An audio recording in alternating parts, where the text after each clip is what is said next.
우리가 가장 세상에서 기쁘고 좋은 날입니다. 아멘. 그러나 인생에는 반드시 금요일이라는 일이 있죠. 예, 금요일이라고 하는 것은 희망이 꺾이고 또 기도가 응답되지 않는 것처럼 보이는 날이 금요일이에요.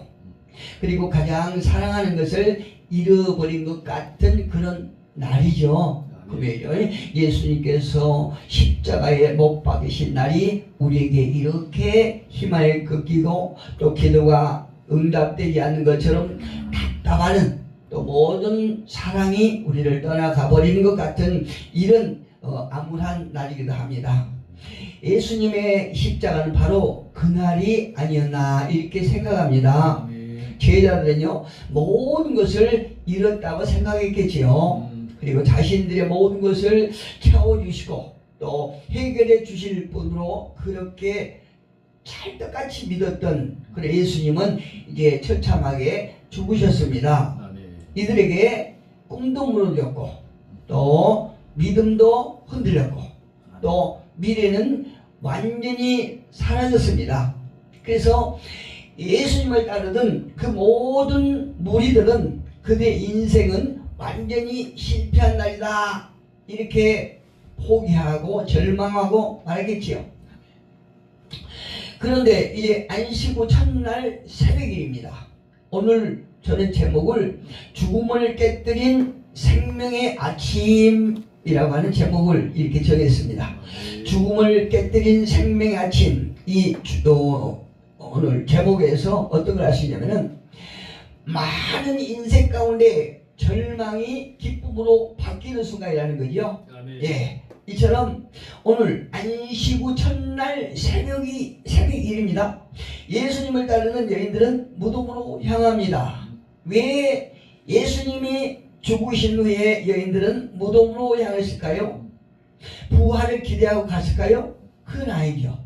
예, 이 여인들이 예수님을 따르던 여인들이 예수님께서 죽으신 후에 그 무덤으로 달려간 것은 그들이 예수님께서 다시 부활하실 것이다 라고 하는 그 기대로 가는 것이 아니고 처참하게 죽으신 예수님의 시신에 향품을 바르기 위해서 간 것이라 이렇게 성경에 말씀하고 있습니다. 한마디로 그들의 믿음은 여기까지죠. 우리도 이 땅에서 살아가면서 죄 가운데 살아가다가 하나님의 크신 은혜로 주님의 보혈로 구원받은 많은 심령들 가운데도 믿음이 어느 정도에까지만 도달하는 것을 볼 수 있어요. 이 예수님을 따르던 그 여인들도 예수님이 죽으신 후에 그 죽으신 예수님이 하나님의 능력으로 부활하실 것이라고 하는 기대를 가진 것이 아니라 그 죽은 시체에 예수님의 시체가 썩지 않게 해서 향품을 바르기 위해서 무덤으로 달려갔다는 거죠. 예, 한마디로 그들의 믿음은 여기까지는 거. 더 이상의 믿음을 가지지 못했다는 거죠. 예, 예수님은 참 좋은 분이었는데 죽고 말으셨어. 그 여인들이 그렇게 생각했죠. 이제는 모두가 끝났다 이렇게 생각했죠. 여러분 우리도 이렇게 살아갈 때가 많습니다. 목사인 저도 그럴 때가 많이 있어요. 예, 이 여인네들이 보여주는 그 믿음의 한계를 가지고 있는 저도 그렇거든요. 예, 하나님을 믿기는 믿지만 기대는 하지 않는 믿음. 참 무슨 믿음이죠? 우리가 믿습니다 하지만은 하나님을 믿기는 하지만 기대하지 않는 이런 믿음이 있다는 거죠. 예, 그리고 우리가 기도는 하기는 하지만 포기하는 믿음. 내가 기도는 하지만은 하나님께서 설마 이런 일을 해주시겠어? 내가 기도를 하기는 하지만 설마 하나님께서 이런 일까지 해주시겠어? 이렇게 기도를 하는데 포기하는 믿음이 있다는 거죠. 또 살아있는 것 같으나 죽은 믿음. 예, 살아서 무엇인가 하나님께서 하실 것이라는 확신을 가진 이런 믿음이 아니라 우리가 하나님 앞에 기도를 하고 이렇게 하지만 믿습니다 하지만은 죽은 믿음이 있다는 얘기죠. 살아있는 것 같으나 소망이라고는 없는 그런 마른 뼈와 같은 믿음이 있다는 거죠. 그러나 여러분, 오늘 이 하나님의 예수님의 부활동에서 예수님은 살아나셨고 또 살아 계시고 오늘 이 시간에도 우리와 함께 계심을 믿으시기를 예수님을 축복합니다. 아멘. 그런데 무덤으로 간 여인에게 걱정거리는 일이 생겼어요. 예, 오늘 본문을 보니까 무덤으로 달려간 여인들에게 걱정거리가 하나 생겼는데 그 걱정거리가 무엇이냐?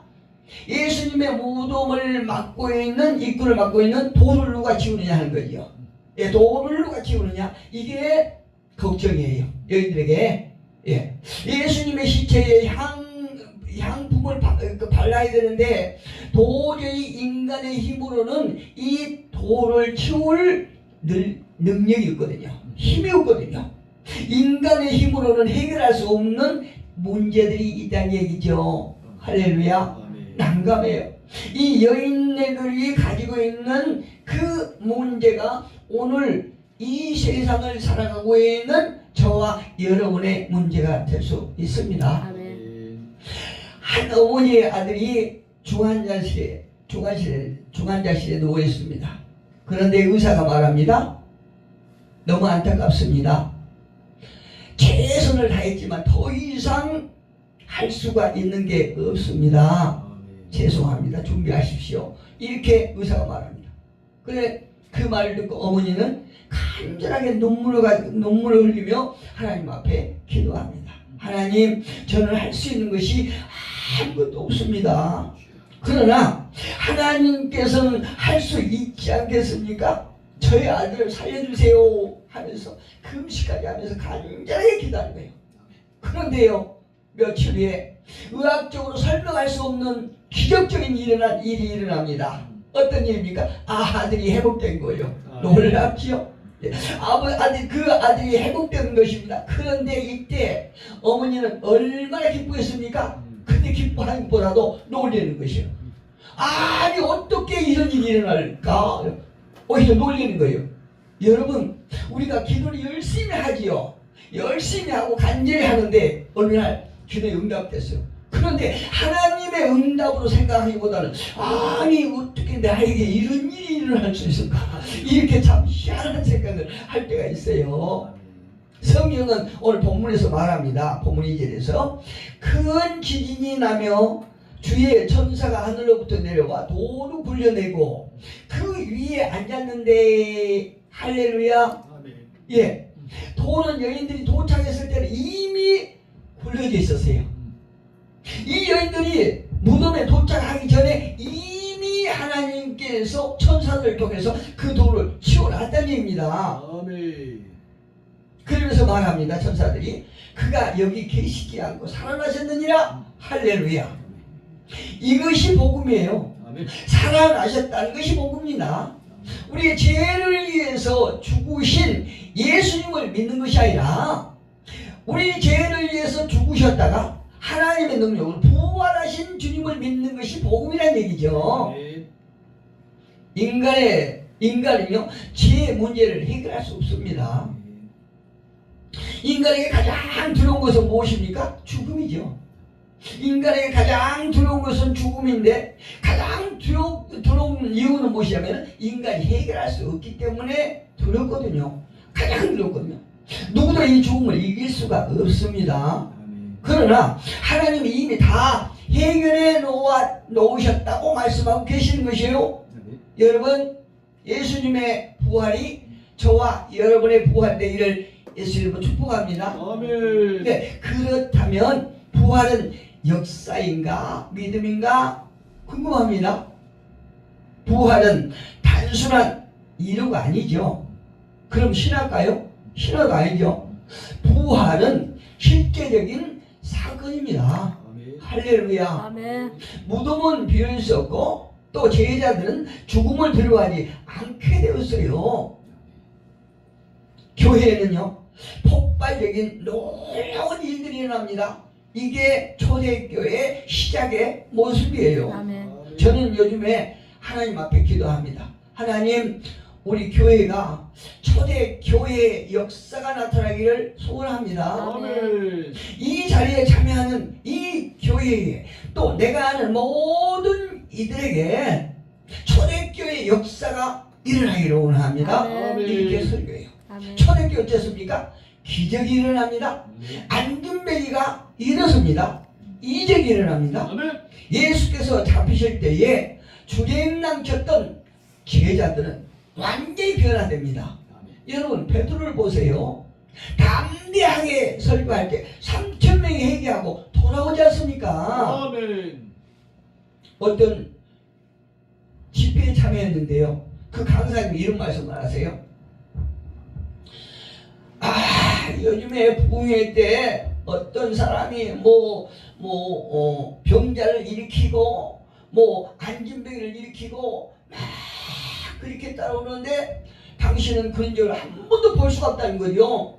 본 적이 없다는 거죠. 그런데 당신이 하는 사역은 다 진짜라는 것이에요. 그래서 그 말을 듣고는 저는 굉장히 식상하더라고요. 기분 나쁘더라고요. 아니, 당신이 믿는 것을, 당신이 하는 사역을 왜 다른 사람이 했다는 것을 믿지 않는가, 이런 생각이에요. 그리고 사실 몇 년 전에 우리 부부가 사역할 때 그때도 우리가 직접 그런 사역을 했었거든요. 여러분, 저는 이 초대교회 때요, 베드로가 하고 나서 3,000명이 돌아왔던 그 역사가 지금도 일어난다는 걸 확신합니다. 아멘. 그때 일하셨던 성령께서 지금도 일하고 계신다는 사실이거든요. 아멘. 여러분, 예수님의 제자들이 얼마나 놀랍게 변하냐면 스데반을 한번 보십시오. 스데반이 예수님의 오심을 그대로 설교하다가 많은 자들에게 돌로 맞을 적에 어떤 모습으로 그가 주님 앞으로 돌아갑니까? 놀랍지요? 그가 성령의 역사가 아니면 그런 모습을 보일 수가 없다는 거죠. 만약 부활이 거짓이었다면 어떤 일이 날까요? 초대교회 때 또 오늘날 성령께서 하신 모든 일들을 설명할 수가 없지요. 아멘. 예, 설명할 수가 없어요. 부활이 없다면. 여기서 우리는 왜 부활이 중요한가 하는 질문을 할 필요가 있습니다. 만약에 부활이 없다면, 어떤 사람의 말처럼 부활이 없다면 우리의 믿음은 헛것이 되는 거예요. 할렐루야. 예, 부활이 없다면 우리의 믿음은 헛것이 됩니다. 고린도전서 15장 13절에 가보니까 이런 말씀이 있습니다. 고린도전서 15장 13절 14절 제가 읽어볼게요. 만일 죽은 자의 부활이 없으면 그리스도도 다시 살아나지 못하였으리라. 아멘. 그리스도께서 만일 다시 살아나지 못하셨으면 우리가 전파하는 것도 헛것이요 또 너희 믿음도 헛것이며. 야, 오늘 이 자리에 저기 속초에서 권사님이 오셨는데요. 정말 귀한 분이 오셨어요. 이야, 역시 제가 저 뒤에서 찬양하면서 역시 권사님은 권사님이구나. 대부분 그렇거든요. 우리가 권사를 할지라도 목사를 할지라도 어떤 다른 교회 가시면 처음에 찬양할 적에 이렇게 몸을 움직이면서 찬양을 따라하기가 힘들어요. 몸이 경직되거든요. 마음이 경직되거든요. 그런데 이 권사님은 여기 처음 오셨는데도 아주 찬양을 경쾌하게 잘 따라하신 걸 보고 야, 저분은 권사님은 권사님이구나. 만약에 저분에서 예수님의 부활이 없었다라고 그러면 속초에서 여기 따님댁에 오셔서 단 며칠이라도 편안하게 계시다가 집으로 가셔야 되잖아요. 그런데 부활을 믿기 때문에, 아멘. 부활이 있기 때문에 이 주의를 거스릴 수가 없어서 아멘. 가까운 이 환경이 아주 열악한 교회에 오셔서 말씀으로 하나님과 함께 예배하고 계시는 것이에요. 아멘. 이것이 부활이 있다는 증거입니다. 아멘. 그런데 만약에 부활이 없다라고 그러면 저 권사님이 하시는 모든 것들이 헛것이고 미련한 짓이고 억울한 일이에요. 그런데 하나님께서 부활을 하셨기 때문에 우리 권사님 또한 이곳에 모인 모든 하나님의 종들이 하는 것들을 하나님께서 다 기뻐하여 받으실 줄로 믿습니다. 그리스도께서 만일 다시 살아나지 못하셨으면 우리가 전파하는 것도 헛것이요 또 너희 믿음도 헛것이라. 우리가 예수 믿으세요? 다 헛것이죠. 예수 믿으면 우리가 천국 갑니다. 다 뻥이죠 이게. 그러나 부활이 분명히 있다고 성경은 분명하고 확실하게 말씀하십니다. 부활이 만약에 없다면 우리의 제사함도 없지요. 우리가 예수를 믿는 궁극적인 목적은 예수께서 이 땅에 오시는 목적이 무엇입니까? 죄를 사하기 위해서 이 세상을 살아가시는 하나님의 사랑을 표현하시기 위해서 독생자를 이 땅에 보내주신 거 아닙니까? 부활이 없다면 죄사함도 없는 거예요. 15장 17절 18절 보면 이렇게 말씀하십니다. 그리스도께서 다시 살아나신 일이 없으면 너희의 믿음도 헛되고 너희가 여전히 죄 가운데 있을 것이요. 예수님께서 이 땅에 오셔서 많은 자들에게 십자가에 달려서 죽으셨다고 하면 그 죽으신 예수만 믿는다라고 그러면 우리는 하나님의 불순종으로 말미암아 죄 가운데 있는 그 억울한 일이 지금도 여전히 그 가운데 있겠지요. 그런데 그리스도께서 다시 살아나신 일이 없으면 너희의 믿음도 헛되고 너희가 여전히 죄 가운데 있을 것이요 또한 그리스도 안에서 잠잠 자도 망하였으리니 이렇게 말씀하세요. 부활이 없다면 영원한 생명도 없을 것입니다. 15장 20절 20절에서 22절에 보니까 이렇게 성경 말씀하십니다. 그러나 이제 그리스도께서 죽은 자 가운데서 다시 살아나사 잠자는 자들의 첫 열매가 되셨도다. 할렐루야. 사망이 한 사람으로 말미암았으니 죽은 자의 부활도 한 사람으로 말미암는도다. 아담 안에서 모든 사람이 죽은 것 같이 그리스도 안에서 모든 사람이 삶을 얻었으리라. 할렐루야. 바로 저와 여러분입니다. 부활로 인하여 영원한 생명을 우리에게 풍성히 주셨다는 사실을 성경은 분명히 말씀하고 계십니다. 여러분 요한복음 10장 10절에 보니까 이런 말씀하세요. 도둑이 오는 것은 도둑질하고 죽이고 멸망시키는 것뿐이요 내가 온 것은 양으로 생명을 얻게 하고 더 풍성히 얻게 하는 것이다. 하나님의 독생자 예수께서 이 땅에 오신 것은 우리에게 생명을 주시고 그 생명을 더 풍성하게 하시기 위해서 이 땅에 오셨다고 성경은 분명하게 말씀하고 계시지 않습니까?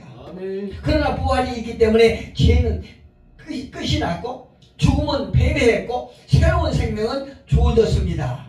그린도 곤도 전서 15장 54절 이렇게 이하로 보니까요 이 말씀. 이 썩을 것이 썩지 아니함을 입고 이 죽은 것이 죽지 아니함을 입을 때에는 사망을 삼키고 이기리라고 기록된 말씀이 이루어지리라. 사망아 너의 승리가 어디 있느냐? 사망아 내가 쏘는 것이 어디 있느냐? 사망에 쏘는 것은 죄요 죄의 권능은 율법이라. 우리 주 예수 그리스도로 말미암아 우리에게 승리를 주시는 하나님께 감사한다. 할렐루야. 그리고 우리는 새로운 생명을 얻은 자들입니다. 무엇 때문에? 예수님의 보혈로 예수님의 죽으심으로 우리에게 새로운 생명을 주신 것입니다. 여인들은요 무덤을 찾아가면서 대단히 들어오겠지요. 예, 그런데 그 들어오면 곧 기쁨으로 표현합니다. 그리고 예수님이 직접 나서서 9절에 보니까 평안하냐 이렇게 말씀하세요. 네, 9절에 말씀하세요. 오늘 본문 9절에 보니까 예수께서 그들을 만나 이르시되 평안하냐 하시거늘 여자들이 나아가 그 발을 붙잡고 경배하니라. 할렐루야. 놀라운 일이 벌어집니다. 여러분 주님을 만난 사람은요 두려움에서 평안으로, 또 절망에서 소망으로, 또 슬픔에서 기쁨으로 변한 역사가 일어납니다. 아멘. 그분은 죽었지만 다시 살아나셨습니다. 아멘. 예수님은 희생도 하셨고 또 죽음도 이기셨고 또 지금도 살아계심을 우리는 확실히 믿습니다. 아멘. 지금 우리는 2000년 전에 일어난 이야기를 하고 있는 것이 아니에요. 2000년 전에 일어난 사건을 이야기하는 것이 아니라는 것입니다. 오늘 우리의 삶 속에서 일어나는 것입니다. 할렐루야. 아멘. 저와 여러분의 삶 속에도 무덤이 있습니까? 무너진 관계, 또 한참 부풀었던 꿈이 포기한 상태가 되었나요? 처음 사랑을 잃어버렸나요? 부활하신 주님의 손을 붙잡고 다시 일어서시기를 예수 이름으로 축복합니다. 아멘. 그래서 믿음을 회복되기를 바랍니다. 아멘. 그 외에도 해결되어야 할 많은 문제들이 있습니다.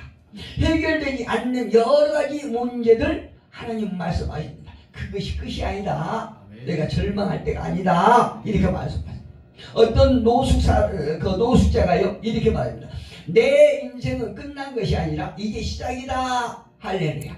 이런 사람들은 그 노숙의 장소에서 일어납니다. 십자가에서 부활로 옮겨진다는 말씀이에요. 아멘. 부활은 인생에서 가장 큰 반전을 맞습니다. 그래서 부활이 믿는 사람은 다르게 살아갑니다. 먼저 소망 가운데 살아가는 거죠. 아멘. 절망 속에서도 끝이라고 말하지 않아요. 아멘. 누가요? 부활을 믿는 사람. 아멘. 두 번째로 부활을 믿는 사람들은 담대하게 살아갑니다. 아멘. 어떤 상황에서도 절망하지 않아요. 아멘. 실망하지 않아요. 아멘. 왜요? 죽음도 이기신 주님이 함께 하시기 때문에 절망하지 않습니다. 두려워하지 않습니다. 또 다음으로 부활을 믿는 사람은 증인으로 살아갑니다. 아멘. 여인들처럼 부활을 전하고 내 삶 속에서 부활을 믿는 사람의 모습이 드러나는 거죠.